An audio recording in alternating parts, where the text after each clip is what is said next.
Hey everyone, Dave here with Affordable Door and Gate, coming to you today with not a garage door video, but a good-hearted American manly chainsaw that I want you to be aware of. So you came to the right channel, you came to the right person to give you some knowledge on this chainsaw. Now, I just want you guys to know, you've probably seen other videos and whatnot. I am not a hater of Milwaukee. I am just a little bit disappointed. You can see I have a lot of Milwaukee stuff. Milwaukee hat. I support Milwaukee. I really do. But I think they've gotten to be to the point of a big conglomerate of like many other things. They've gotten too big for their britches, and the quality is not as good as what we perceive it to be. So with that, take it with a grain of salt. But for the majority of the part, the things just do the job and they work. So let's get started with my old chainsaw. This is all my opinion. Take it with a grain of salt. So, I believe these chainsaws, you're going to get approximately about 2 years out of them before they start having problems. So, I was cutting down a tree that fell down, that rotted. I'll put a picture up here for you to see it.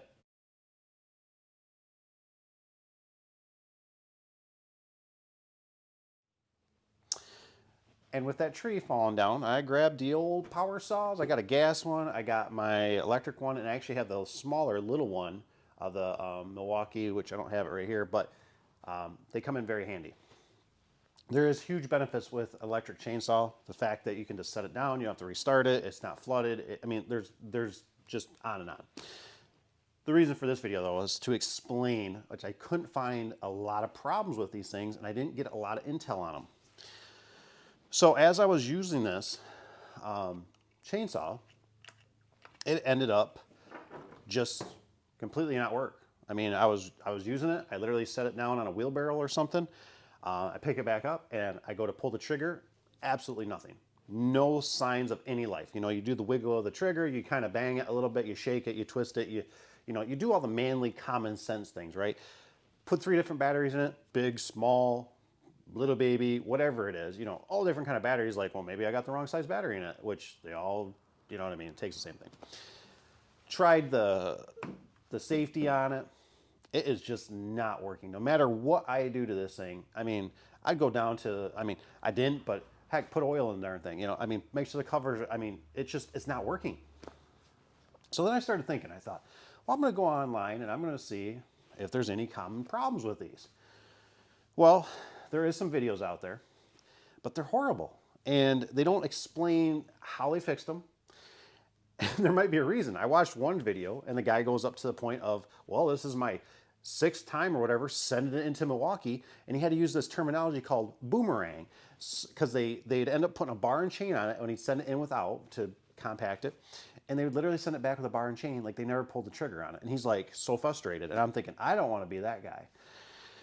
So I had the bright idea that I would replace the trigger. Now I'm going to show you in this clip here. I'm going to take the camera and bring it down here, and I'm going to show you this mechanism and why that's probably just not going to be the case. Okay, so here's your trigger, right? Seems like a wear point. Seems like it could go bad, it could get crusty. The 2 red wires don't scare me, right? But as you see, there's nothing to unplug. Absolutely nothing. And then you go to a tether. And you go, okay, no big deal. The tether probably plugs in somewhere. Not necessarily the case. The tether goes into here.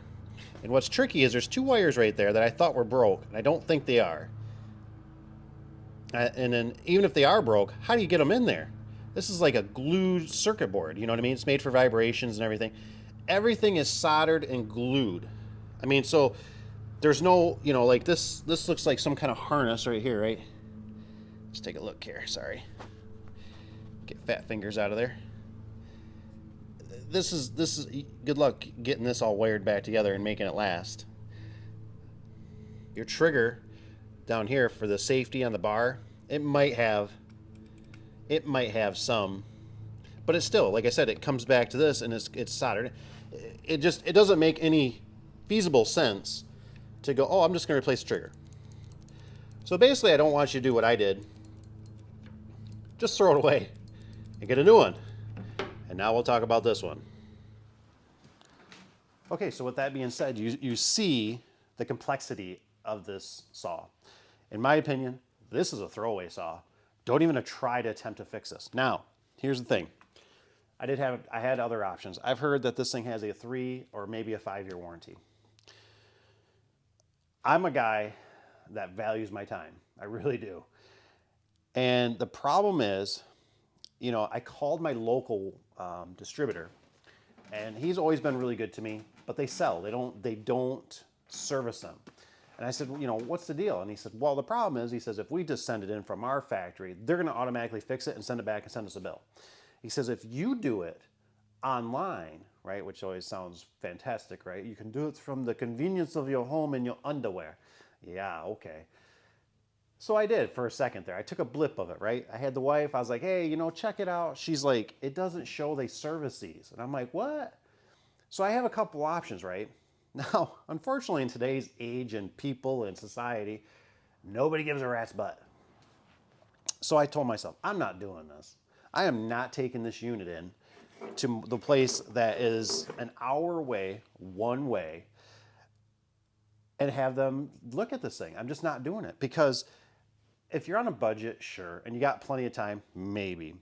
I guarantee I think it was like around $30 or so, or $10. I can't remember, but it cost some money. It basically cost me $50 or $60 just to get out there, my time, my fuel, and that's not even considering the chance of me getting into an accident or hurting somebody, or just, there's a lot of things, wear and tear. And so I said, I'm not doing it. I said, I'm not going to go to the service center that's an hour away to send this thing in for them to call me and say, oh, well, we found that this is wrong or this is bad, and we're going to end up, now they might have just said, we're going to warranty it out. They absolutely could have. That would have been great. So you have to use your own discrepancy, right? I'm trying to inform you on the path I went down. I figured that's not going to be the case. They're there to make money. They're going to charge me something. It's going to be $30, $60, $120. I'm just not dealing with this thing. These things roughly are about, I think, around $270 new-ish. So I told myself, I said, well, I'm going to find, I already got the bar and everything, right? Well, I found this one. I found this one on eBay. And I thought, and this is kind of that thing, right? Where it's kind of, don't be a cheapskate. So I told myself, I said, well, I'll buy this one. I think this one was like $140 with maybe $20 shipping or something on it. And I thought, well, I'll buy this one, because maybe I just had a fluke. Maybe mine was just a fluke. So I bought this one, and I thought, well, the other one had an old bar on it, and I can reuse the chain, so I'll save a little bit of money. So I bought a brand new bar, put a chain on it, and as soon as I get the darn thing, it's not working. I'm like, are you kidding me that somebody just sent me a bad chainsaw? Well, come to find out, the bar, or this brake here, the chain, brake, it was loose. I think whoever had it used it a lot, which I don't recommend. I mean, you got to use it for safety, whatever else, but it had so much play in it, it would drift and it would shut the machine off. So as you pull it back, it would work. So I was able to take parts off my old machine and make this one work. Now, here's the thing. Do I feel like I would do it? What would I do differently? What I would do differently is I would just take this darn thing, I'd throw it in the garbage. I might keep a few parts off of it, your chain, chain bar, chain, whatever, maybe a sprocket, if the sprocket. I wouldn't go down the path of trying to save $70, because when I first got this, I was disappointed and I was nervous, and I don't really know how long this is going to last. I might only get a few months out of this. I don't know. So I wish I would have just bought brand new and been done with it, and had the mindset that this thing's going to be a 2-year item, you know what I mean, for the use that I use it for. And you're going to throw away. That's how it works. That's just the world we're living in. And if you want something that's going to last, I was literally looking at a McCulloch, a little handheld one, $150. It was local. And the nice thing about those, the one thing you got to consider and take from this, is that typically you can diagnose it. This thing that's a circuit board from wherever, I can't diagnose this. I can't diagnose this unless it goes back. And like I said, I took a chance. I could still probably put this back together if I wanted to, but it's not worth my time. I'm not going to do it. And you could send it in, right? But I didn't want to be like that guy that was on the interweb that it came back 3 times. They still never solved the problem. That's just not how I work. My time is more valuable. I can make better money that's a bottleneck for me. So use your own opinion. I just wanted to give you a heads up on this.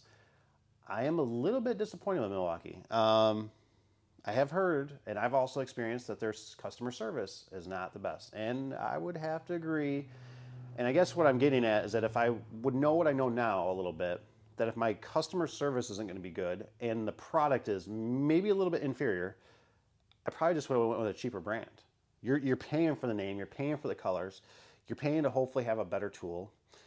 Do they do the job? Yes, for the most part. But a skill saw that I had recently with a trigger just quit working, and I can't explain why. I literally brought it back, I handed it to the wife, it fired up. And I'm like, what did you do different? I don't know. We laughed about it. The fact that I've had a backpack sprayer for spraying like your weeds or whatever you want, it goes on your back. That thing had a battery in it, and I could not get that thing turned on. I thought for sure it was junk. And I played with it, gave it to the wife, and the wife fixed it. So it just started working. I don't know what her magical touch is, but I told her she's gonna have to be my tool god.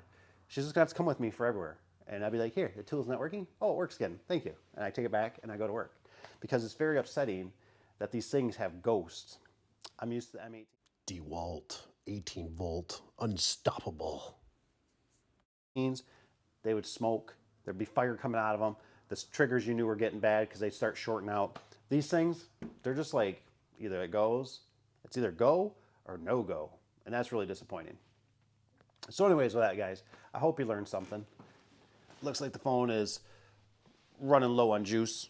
So hopefully it kept recording there.